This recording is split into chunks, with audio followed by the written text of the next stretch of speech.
Jeg er faktisk kommet for at hente Mia. Hvordan er hun? Hun er en meget voksen lille dame på 5 år. Hun har sgu set lidt af hvert. Du ved ikke, hvem jeg er, men jeg er din onkel. Du skal bo hos mig nu.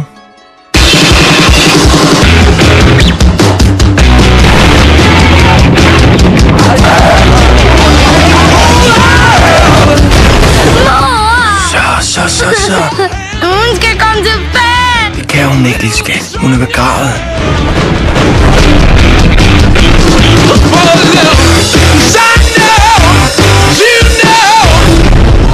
Hun ser sin døde mor hele tiden.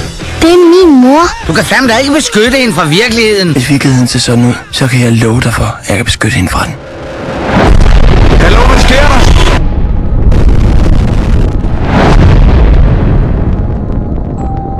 Kom, Mia.